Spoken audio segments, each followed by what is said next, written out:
que esté emitiendo el material, esto siempre y cuando pues, se encuentre dentro del visible, que son desde 400 hasta 700 nanómetros.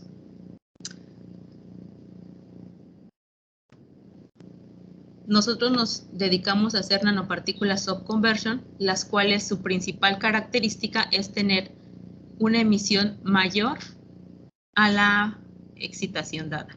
Es decir, con la absorción de 2 fotones de baja energía se va a obtener un fotón de mayor energía.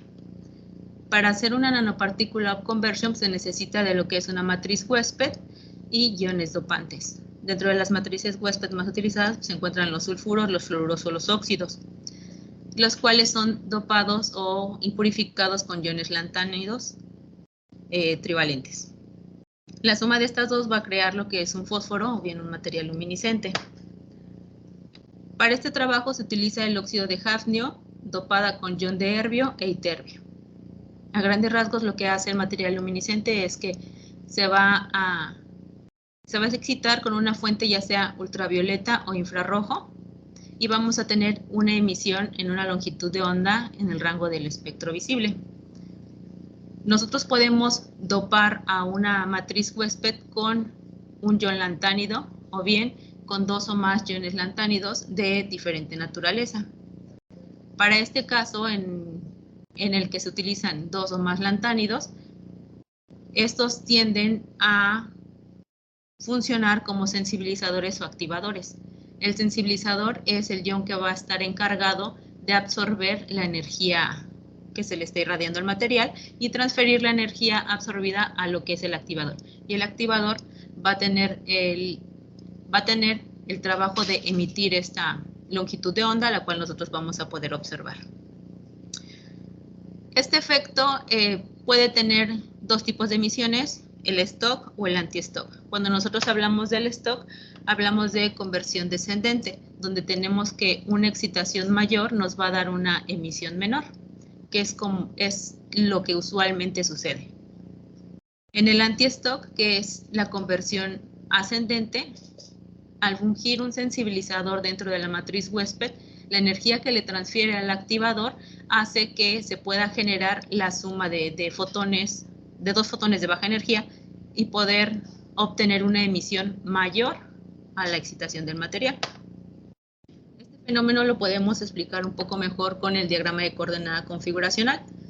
Al nosotros insertar los iones lantánidos se crean centros luminiscentes y estos centros luminiscentes insertados alrededor de la matriz huésped van a tener transiciones de forma vertical, en donde el electrón va a poder absorber la energía y va a poder saltar de un estado fundamental, de un estado electrónico fundamental hasta un estado electrónico excitado, en donde va a tener transiciones vibracionales y al momento de llegar a la mínima energía de un estado excitado, va a emitir lo que es la longitud de onda para poder volver a su estado basal.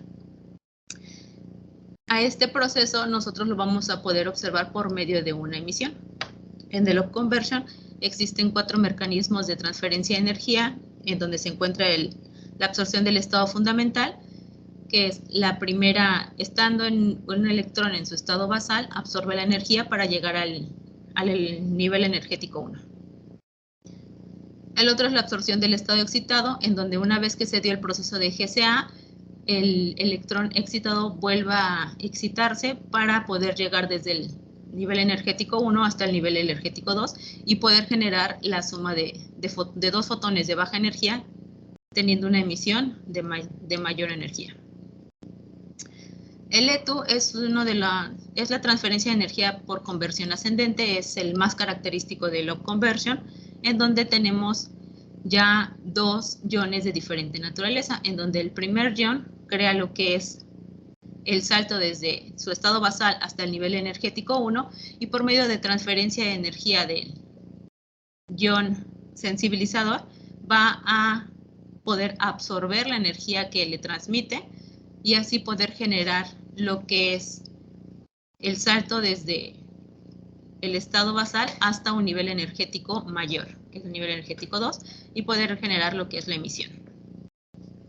Una vez que hemos hecho varias veces este proceso, se crea lo que es la relajación cruzada, que es la suma de estas energías, las cuales se transfieren al nivel energético 2 y poder hacer más eficiente lo que es el upconversion.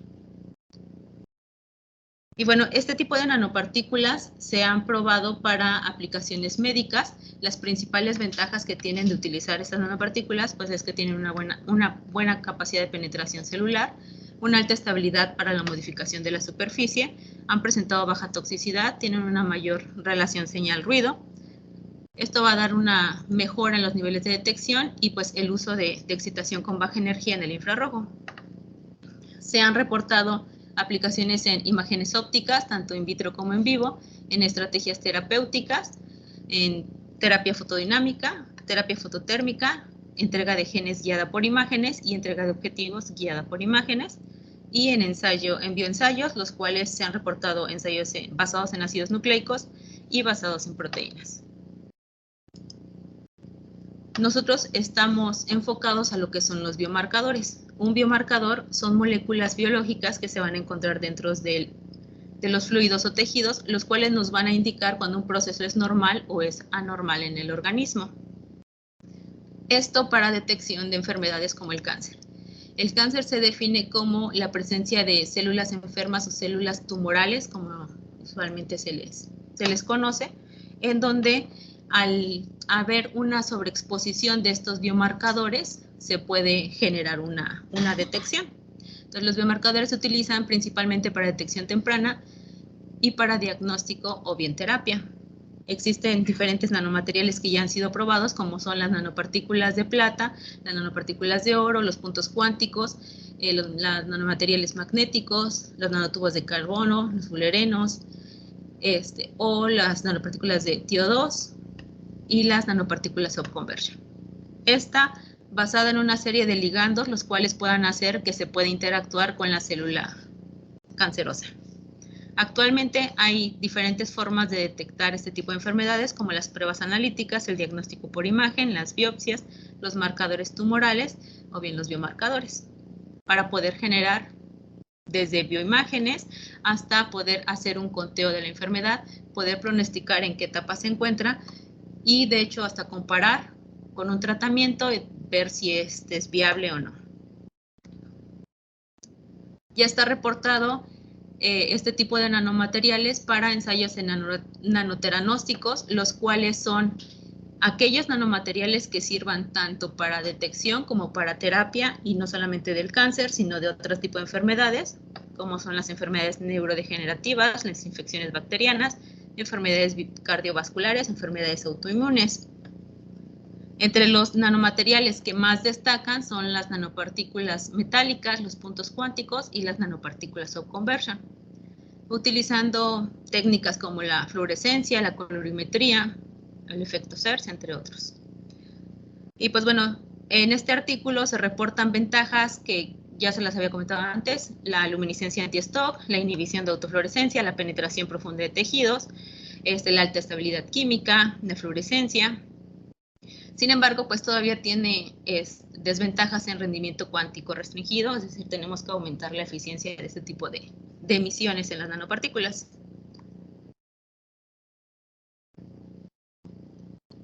En general, les voy a mostrar la metodología que utilizamos o la que estamos siguiendo.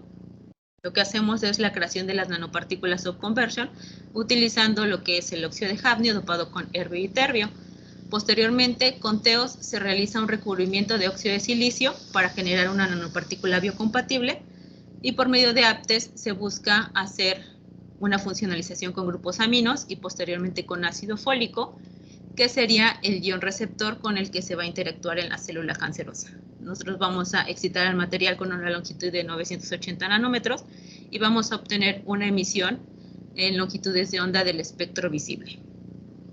Esta longitud de onda que se va a tener en emisión pues va a depender de la naturaleza de estos iones, de la cantidad de dopado que estamos utilizando, y pues bueno, esto tomando en cuenta que el upconversion pues, se caracteriza por emisiones en rojo.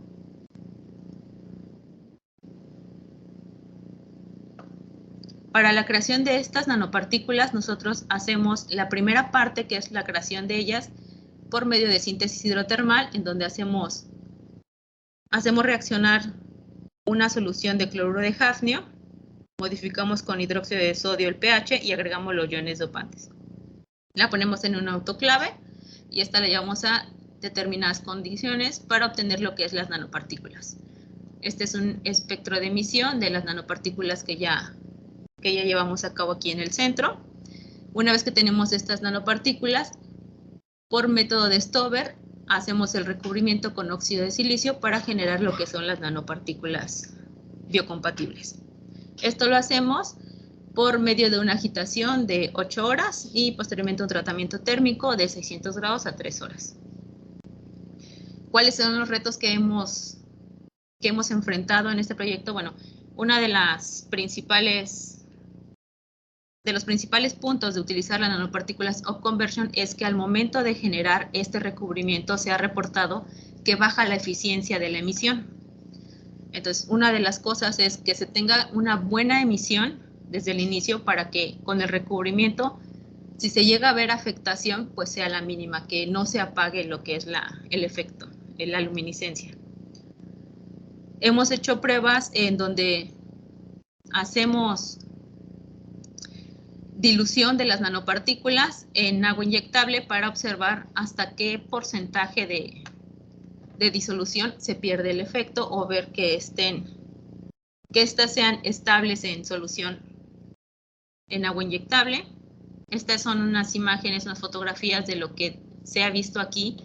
En el centro contamos con un láser, el cual nos sirve como una prueba rápida en el que se observa el efecto. Aquí tenemos un videíto.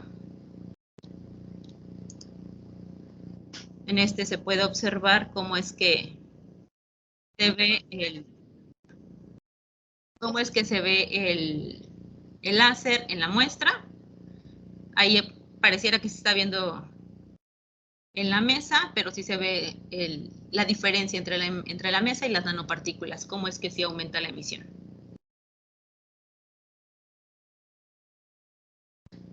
Bueno, lo hemos caracterizado por medio de espectroscopía Raman.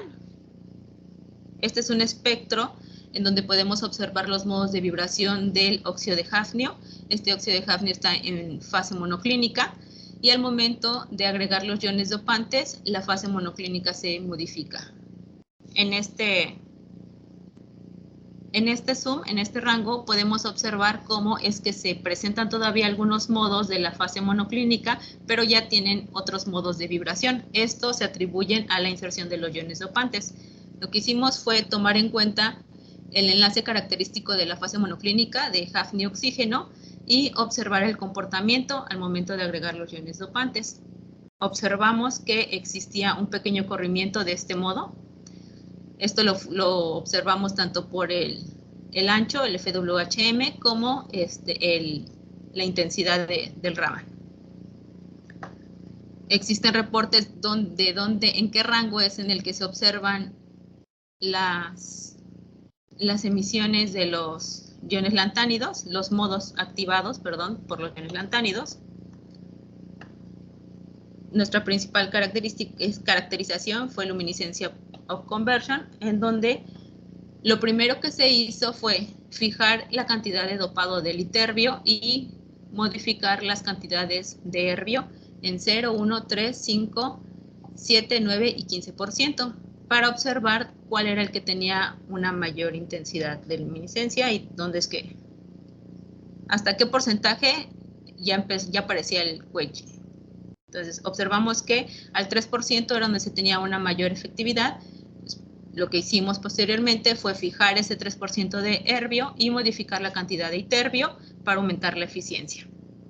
Se obtuvo una mayor eficiencia al 20% atómico de iterbio y una vez que hicimos eso, codopamos con un tercer ion. En este caso usamos tanto sodio como litio para poder ser más eficiente aún más la intensidad. Ya se ha reportado que con estos iones se estabiliza y por ende pues ahí existe un aumento de esta emisión. Para el ion de sodio nosotros tenemos que para este ion nosotros tenemos que la longitud de onda se observa en mayor cantidad en 20% atómico de de sodio, y para el caso de litio, en donde usamos 0, 1.5, 3 y 6, la mayor emisión se da al 3% atómico de litio.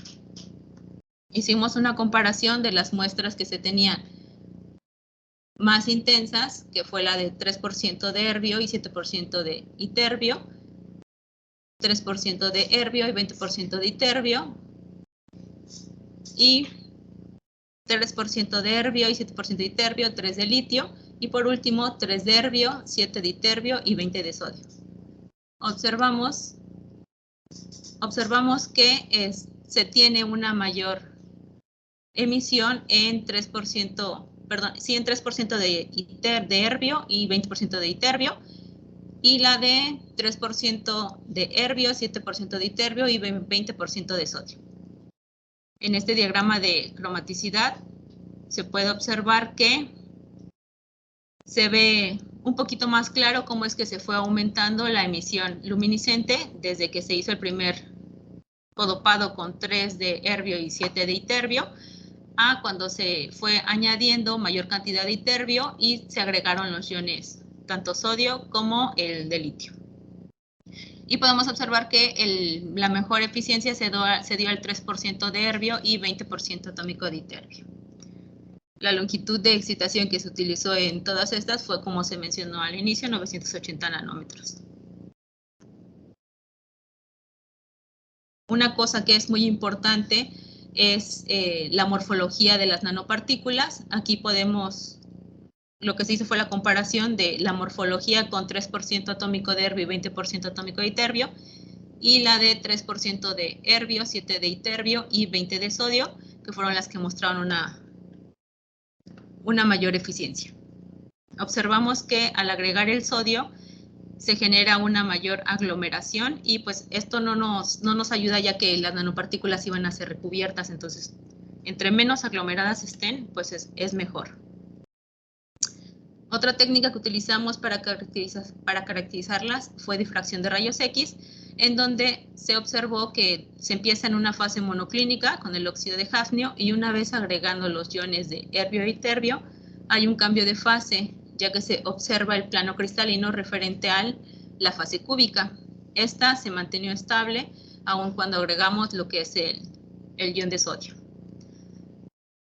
Por SEM, estas micrografías nos muestran cómo es que el aglomerado aumenta conforme se agregan los iones tanto lantánidos como el ion de sodio. Una vez que se caracterizaron las nanopartículas subconversion, el siguiente paso fue recubrirlas.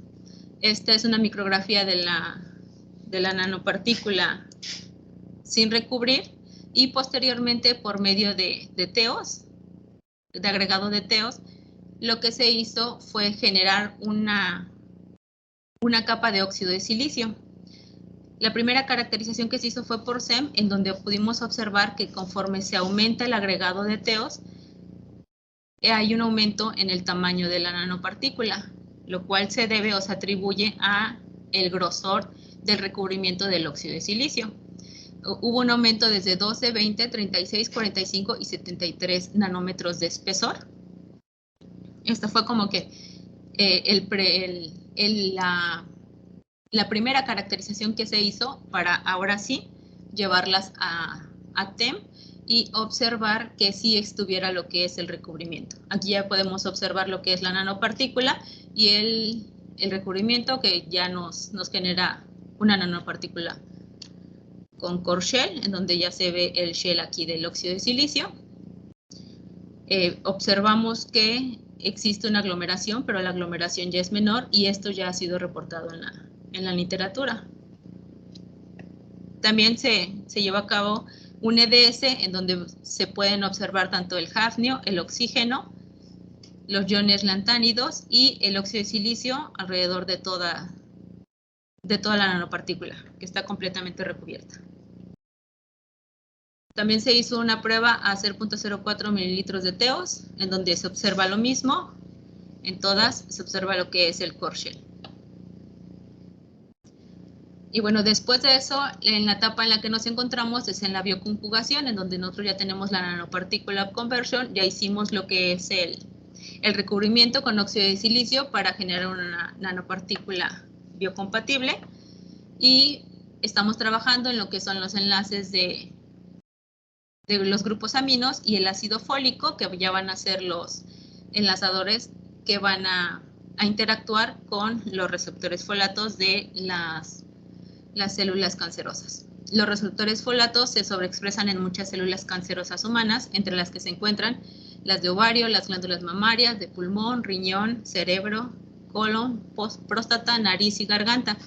Sin embargo, pues también se encuentran entre los tejidos normales, pero esta es mínima, la sobreexpresión es mínima. Cuando ya se da en gran cantidad, estamos hablando de una célula tumoral o una célula cancerosa.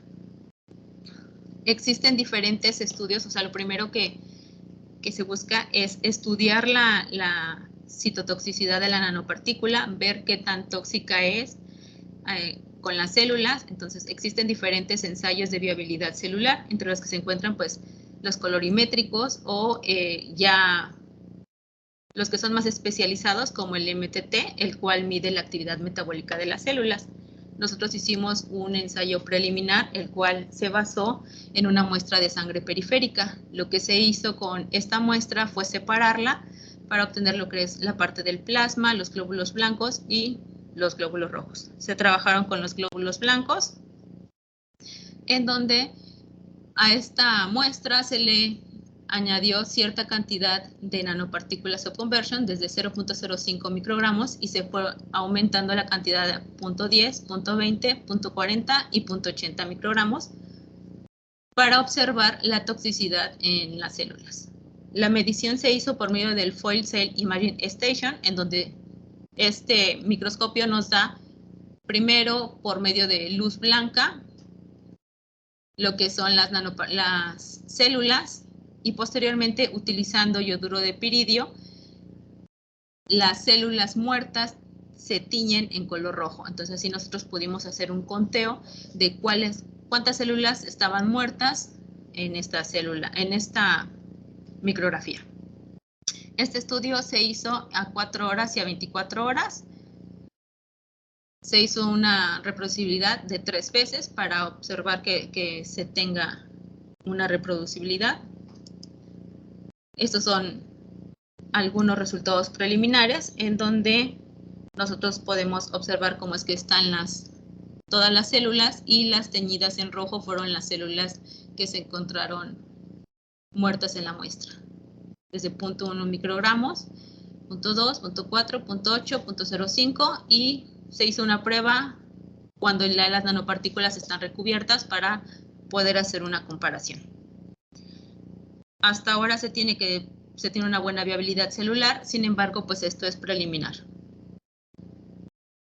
Cabe destacar que la cantidad de las nanopartículas se agregaron en medio de solución RPMI, que es un medio usado para el cultivo de células humanas o tejidos aislados.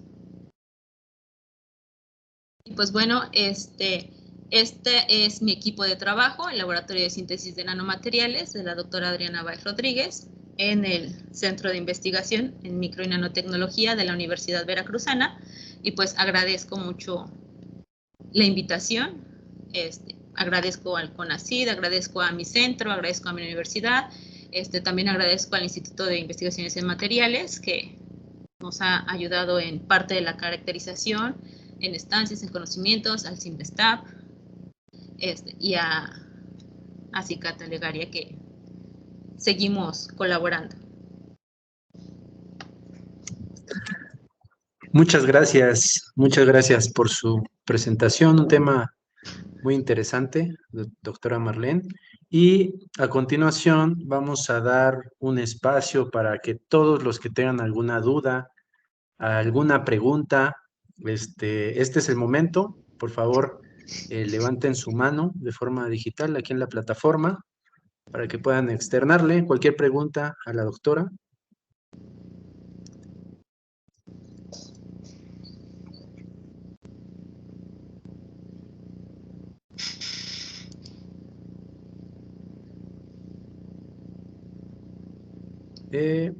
Por favor, Salvador Gallardo, adelante.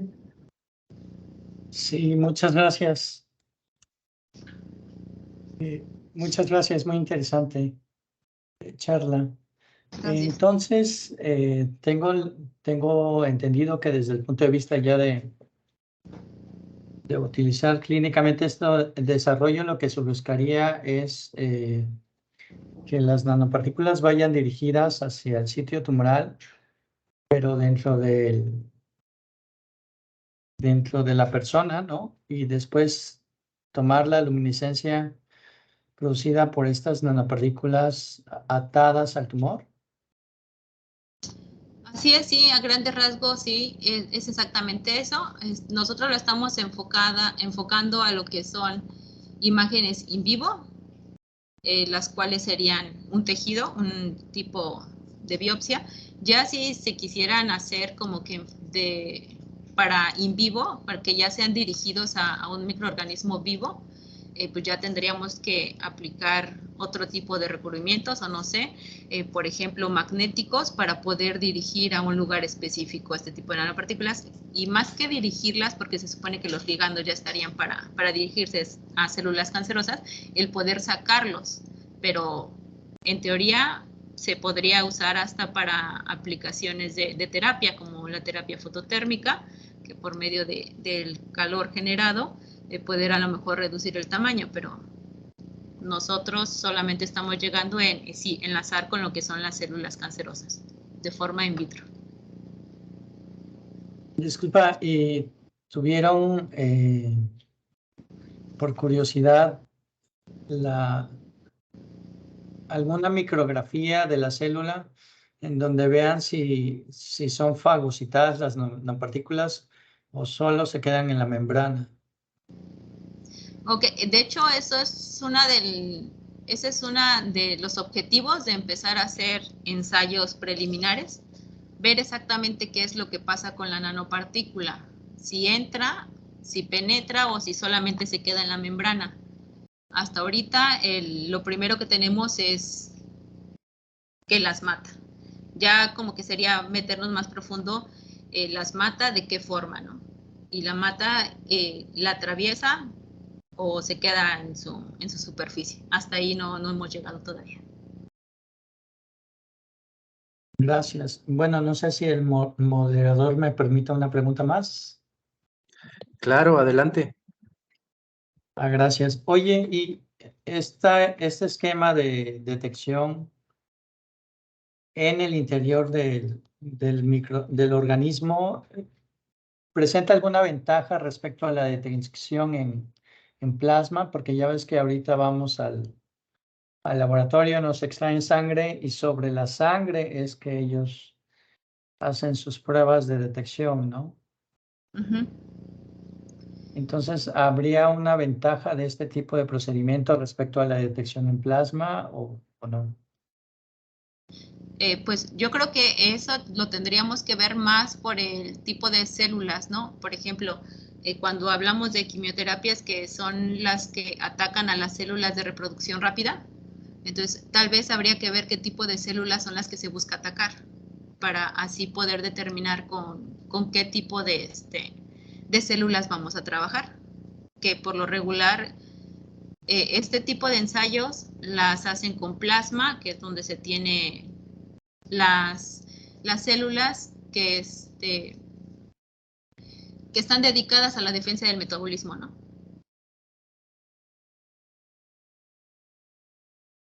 Sí, muchas gracias, muy amables.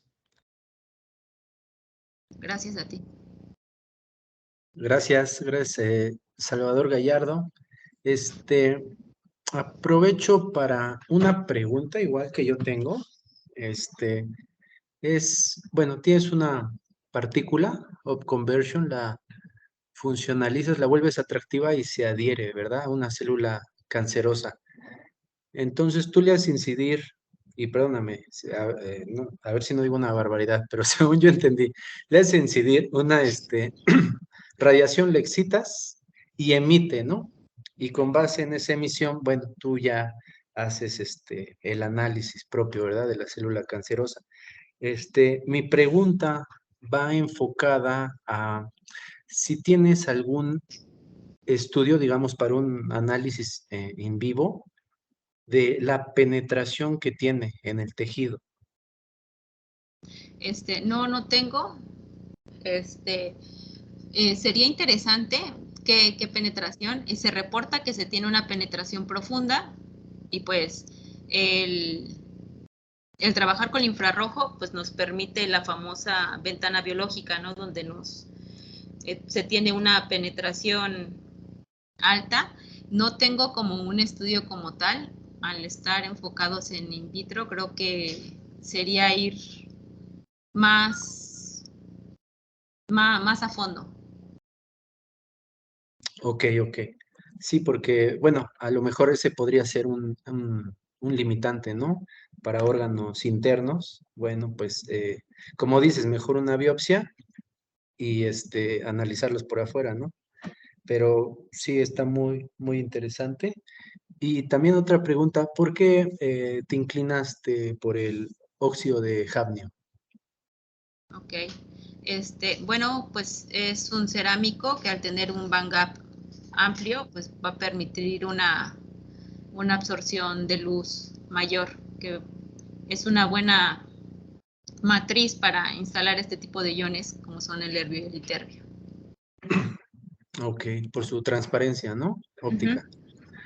Ok, Bien. esas eran más que nada mi duda y la que tenía pues era la penetración, ¿no? Que puedes tener, porque sobre todo pues es un, un instrumento, un material para células, ¿no? Y no sé si al hacer una biopsia tenga cierto tiempo antes de que la muestra pues pueda, no sé, si se altera, no sé tampoco, ¿no? Sí, de hecho sí se llega a alterar. Lo que se llega a hacer es fijar las células para que una vez que se hace, por ejemplo, en el ensayo de viabilidad, lo que se puede hacer es llegar una cantidad X de las nanopartículas, esperar determinado tiempo. En este caso nosotros lo hicimos por 4 horas y por 24 horas. Dejamos las muestras a condiciones de 37 grados centígrados con oxígeno, los cuales pues podríamos tener una similitud, ¿no? A cómo es que están en el organismo. Y una vez que se sacan, se fijan las células, porque pues es normal que van a morir, ¿no? Ya una vez que las sacamos de los 37 grados y el oxígeno, pues va a haber una muerte de forma natural. Entonces sí se fija para que se pueda tener un conteo real de cuáles son las que murieron por las nanopartículas y no porque ya se tenga una muerte natural porque las sacamos de sus condiciones. Claro. Sí, pues muy interesante tu tema y gracias por contestar mis preguntas. A continuación, bueno, dos manos levantadas, no se vayan a sentir, pero doctor Ciro, adelante. Zacarías, espérame tantito. No, todo bien. Oye, Marlene, me quedó ahí una confusión acerca de la terminología para up conversion, down conversion, etcétera, etcétera. Hay básicamente dos, una derivada del número cuántico de fotones que entran y fotones que salen en la fotoemisión. Si entra uno y salen dos, entonces generalmente se dice que eso es que, o sea, si entra uno de alta energía, puede ser y salen dos de menor energía, sería que down conversion o up conversion. Hay ahí un tema, ¿no? Porque si hablas en términos de energía, obviamente por cada fotón que entra, pues ves qué fotón te salió y con cuánta energía te salió. Esa sería una forma de catalogarlos. Y la otra forma de hacerlo es viendo, metes un fotón, cuántos fotones salen, independientemente de la energía.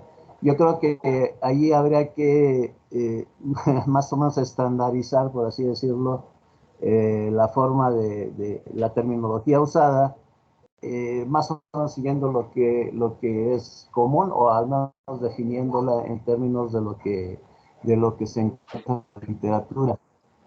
Independientemente de eso, pasando a la cuestión digamos, práctica de usar esto como marcadores biológicos y sobre todo como marcadores biológicos que puedan ser pues utilizados para una imagen en vivo de una especie biológica. ¿Qué tan importante o por qué? Yo lo que estaba viendo es, en la mayoría de los casos, se recomienda que el tamaño de partícula sea del orden o menor que los 100 nanómetros, ¿no? O sea, que realmente eso te permite hacer una mejor, digamos, incorporación dentro de un tejido y dentro de un animal vivo, por ejemplo, una persona, un sistema biológico, ¿no? En tu caso, parecía ser que no era el caso, ¿no? Tenías realmente cúmulos de partículas que serían nanométricas, pero que estaban como en forma de clústeres. ¿Ese era el caso o me estoy equivocando? No, sí, de hecho, una de las cosas en las cuales todavía seguimos trabajando es exactamente en esa, en la aglomeración, porque se observa recubrimiento en una nanopartícula, pero sí tenemos este tipo de casos en los cuales pues se está viendo como que el recubrimiento a lo mejor no nada más en una, sino en dos, entonces eso hace que las dimensiones sobrepasen estos 100 nanómetros que buscamos. Ok, yo creo que esa es una parte que podría contestar la pregunta que te hizo por ahí Salvador Gallardo, en el sentido si penetra en la membrana, si se queda en la membrana o penetra dentro de la célula, y en gran medida, a medida que tú tengas un cúmulo de partículas que sea más grande, o sea, que sea relativamente grande, pues las probabilidades de que penetre dentro son menores, ¿verdad?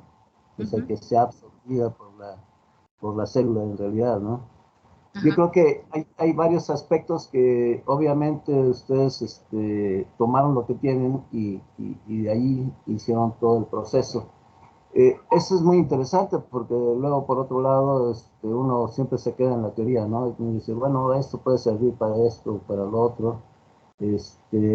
Pero sí, habría que ser un poquito más específico respecto a las dimensiones y la utilidad práctica del material, ¿no? En términos generales, yo creo que pues la caracterización que hiciste es interesante y me imagino que el ácido fólico era solamente una forma de garantizar una especie como de vector hacia partículas, hacia células cancerígenas, me imagino, ¿no? Sí, sí, así es.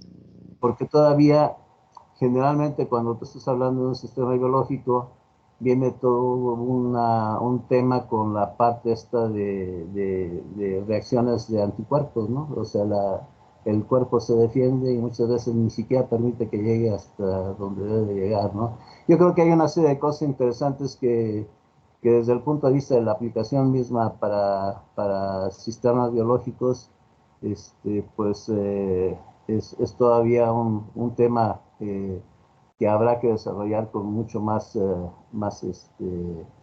cuidado y más extensión, por así decirlo, ¿no? En términos generales, yo creo que pues está bien la aproximación y al menos se comprueba que es factible poder usarlas como marcadores, ¿no? Vale, muchas gracias por la presentación y pues nos ayuda mucho a situarnos en términos generales qué tanto nos falta para realmente tener un producto que pudiera ser utilizado en sistemas biológicos vivos, ¿no? Gracias. Sí, gracias, doctor.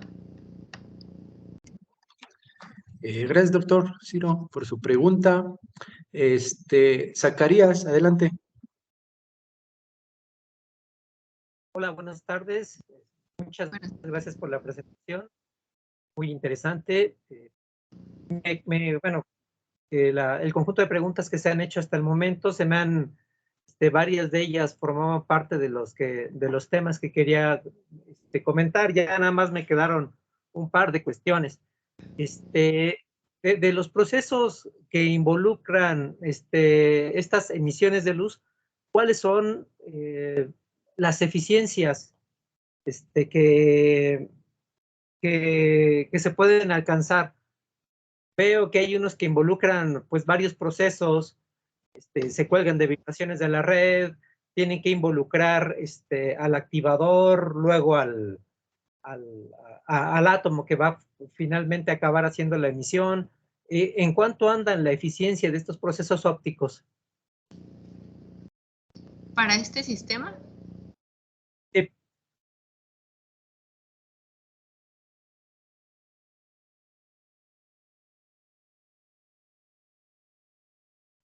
Cuando habla de eficiencia, ¿habla de cantidad de energía emitida?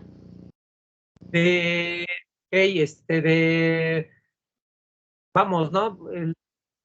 Aplicas un cierto número de fotones y de ahí, cuántos fotones son los que se emiten, ¿no?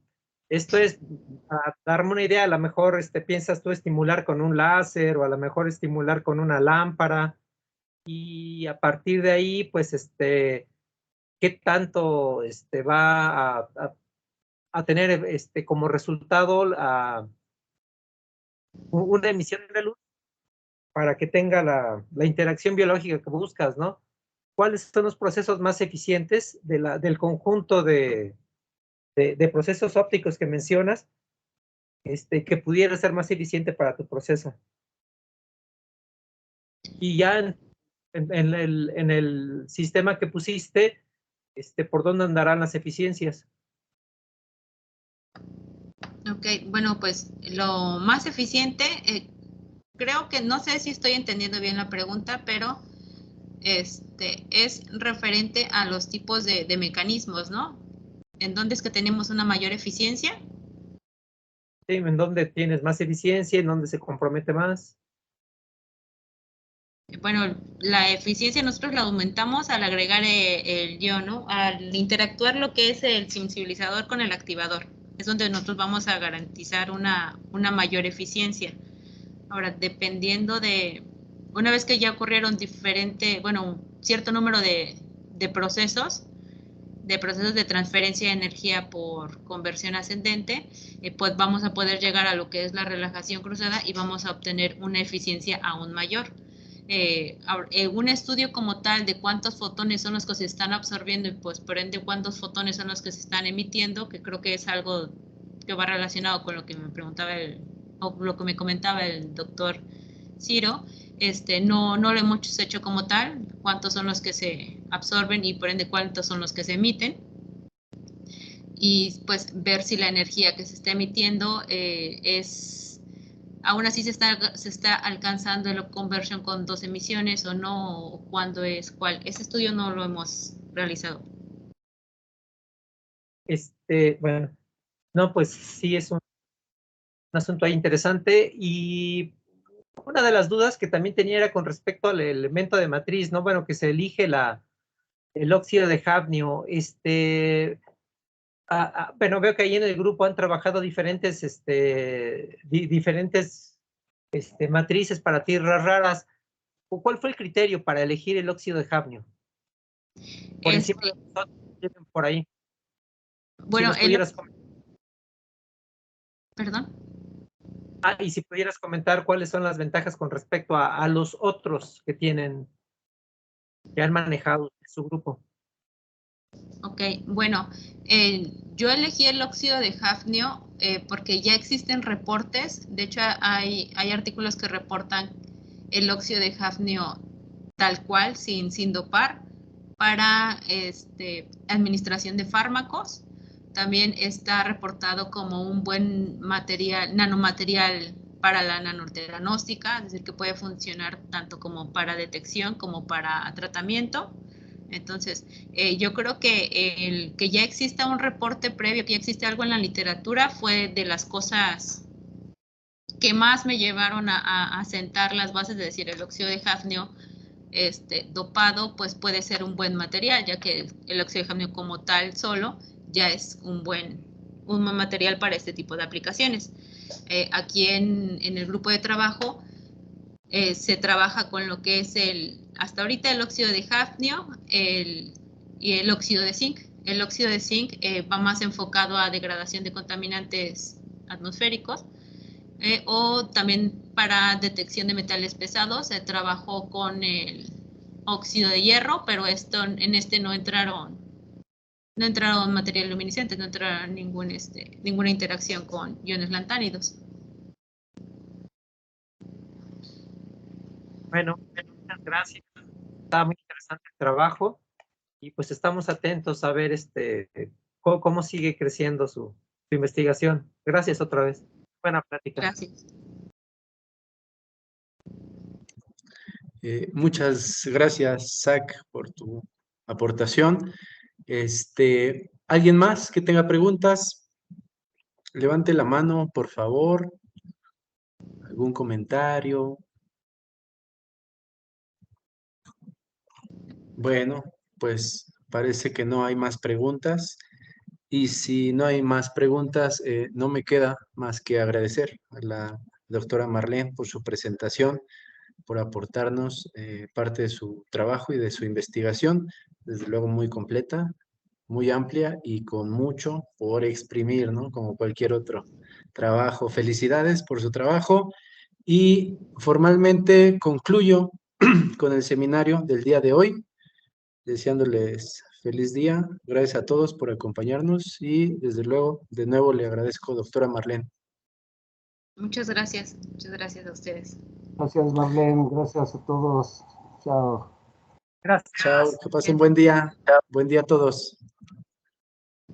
Hasta luego.